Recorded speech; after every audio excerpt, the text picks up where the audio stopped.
The suitcase hit the pavement before I could stop her.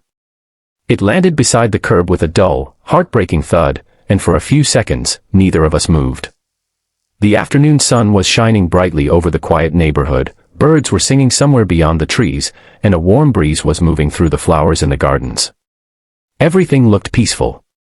Everything except my life. My girlfriend, Maris, stood in front of me with tears in her eyes and anger in her voice, telling me that she was tired of waiting for a future I could no longer promise. Then she turned away, climbed into a waiting car, and disappeared down the street, leaving me standing beside the wooden fence with the strange feeling that 6 years of my life had just vanished in less than a minute. What I didn't know was that someone had witnessed the entire thing. A woman I barely knew had been walking home from the grocery store, and when she reached me, she looked at the empty street, then at me, and quietly said the words that would change my life forever: anything she did, I could do better. If you believe in kindness, second chances, and the possibility that one painful chapter doesn't have to become the end of your story, take a moment to like this video, share it with someone who needs hope today, leave a comment, and subscribe to Sometimes a simple act of kindness reaches someone at exactly the moment they need it most. My name is Kellan, and until that afternoon, I thought I knew exactly where my life was going. Maris and I had met when we were 22, back when our biggest problems were rent, unfinished assignments, and deciding where to get cheap dinner. We grew together, survived difficult years together, and slowly built a quiet dream. We wanted a small house, a garden, maybe children someday. But life doesn't always break dreams with one dramatic disaster. Sometimes it wears them down slowly, like rain wearing away stone. 2 years earlier, my father had suffered a stroke, and because I was his only child, I became responsible for most of his care. At the same time, the small construction company where I worked began struggling, and eventually I lost my job. I told Maris it would be temporary. I believed that myself. But temporary problems have a way of becoming permanent when you're exhausted, scared, and too proud to admit that you're drowning. Maris tried to be patient, but patience has limits.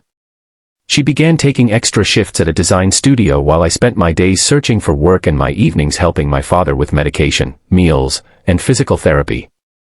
There were nights when I sat beside his bed listening to him breathe, wondering whether I was failing everyone at once. I stopped buying things for myself. I stopped meeting friends.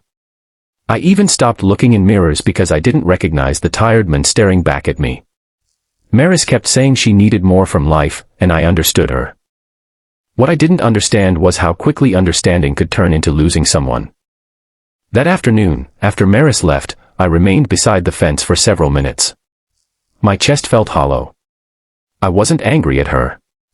That was the worst part. A part of me believed she deserved happiness, even if happiness no longer included me. I picked up the suitcase she had left behind, carried it inside, and placed it near the door.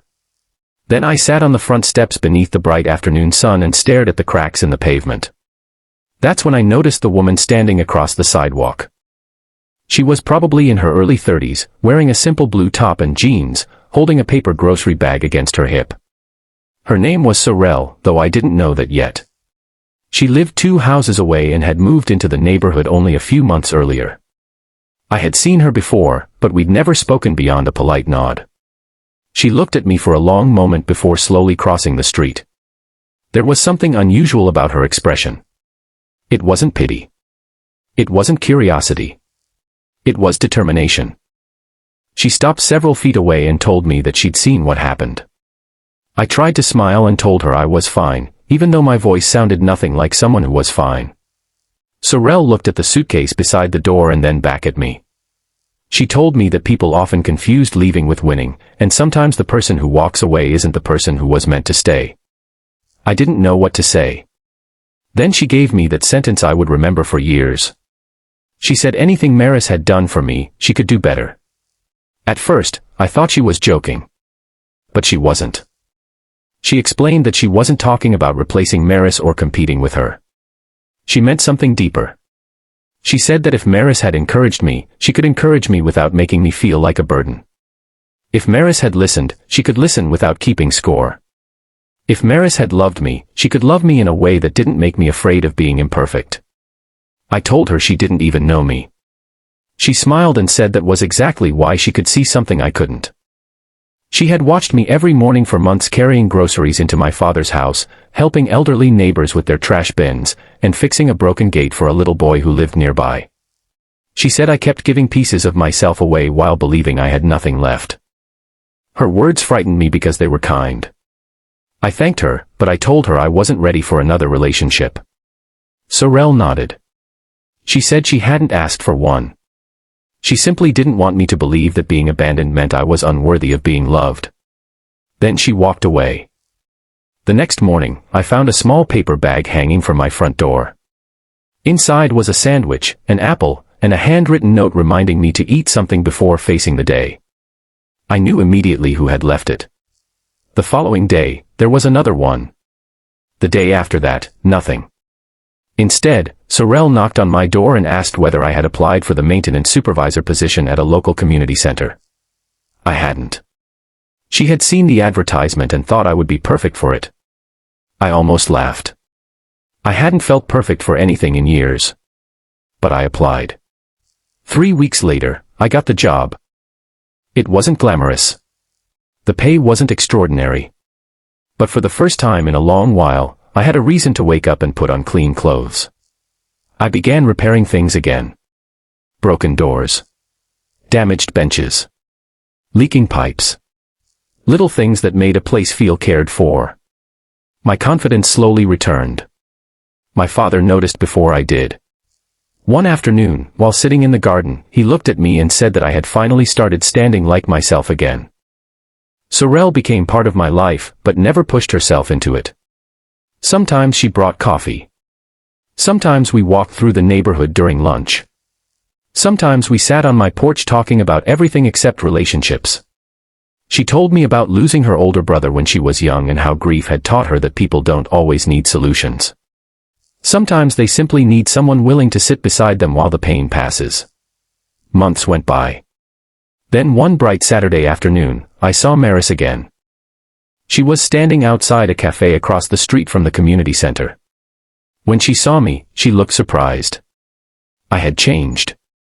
Not dramatically. I hadn't become rich or famous. I was still the same man. But I was standing straighter. I was smiling. I had stopped apologizing for existing. Maris approached and told me she had made a mistake. She said she had expected me to chase her, beg her to return, and promise to become someone different. Instead, I had rebuilt myself. She wanted another chance. For a moment, the old memories came rushing back. Our first apartment. Cheap pizza. Rainy evenings. Her hand in mine during my father's hospital stay. 6 years cannot disappear simply because a relationship ends. I still love the person she had once been. But I also realized something important. Love isn't only about remembering the good moments. It's about recognizing whether two people can carry each other's difficult moments without turning them into weapons. I thanked Maris for the years we'd shared, but I told her I couldn't go backward. That evening, I sat on the porch as the sunlight faded from gold to amber. Sorelle arrived carrying 2 cups of tea. She sat beside me without asking what happened. I told her. She smiled and reminded me of the first thing she'd said months earlier. Then she admitted something she'd never told me. She hadn't meant that she could do better because she believed she was better than Maris. She meant that she could do better for me by showing me something I had forgotten, that love should make room for weakness. I looked at her and realized that she had never tried to rescue me. She had simply reminded me that I was worth rescuing myself. Over the following year, our friendship slowly became something deeper. There were no grand proposals or perfect movie scenes. There were grocery lists, rainy mornings, arguments about whose turn it was to wash dishes, and quiet evenings sitting beside my father in the garden. Sorelle didn't magically solve my problems. She couldn't. What she did was stay when problems appeared. And that made all the difference. One afternoon, almost 2 years after Maris walked away, I returned home from work to find Sorelle standing beside the same wooden fence where my old life had fallen apart. The sunlight was warm, the flowers were blooming, and my father was sitting nearby pretending not to watch us. I took Sorelle's hand and told her that the woman who had once said she could do better had actually done something far greater. She had taught me that better didn't mean richer, prettier, easier, or more exciting. Better meant kinder. better meant staying. Better meant seeing someone at their lowest and refusing to make them feel small for being there. Sorelle smiled through tears, and my father quietly clapped from the porch. In that moment, I understood why some endings feel like disasters when they first happen. We only see the door closing. We don't see the road opening behind us. Maris leaving had broken my heart. But Sorelle had helped me understand that a broken heart isn't always the end of love. Sometimes it is simply the place where a stronger kind of love begins. If this story touched your heart, please don't just watch and scroll away. Like the video, share it with someone who may be struggling silently, and subscribe to Dot. Your small engagement can help this story reach someone who needs to hear that they are still worthy of love, even after being left behind. Before the story ends, comment, "Kindness always finds a way," if you believe that one act of kindness can change the direction of someone's entire life. Because sometimes, the person who walks away thinks they're leaving you with nothing. But life has a strange way of sending someone else to your doorstep at exactly the right moment, not to replace what you lost, but to remind you of what you deserve. And sometimes, the most heartbreaking goodbye is simply the first page of a beautiful new beginning.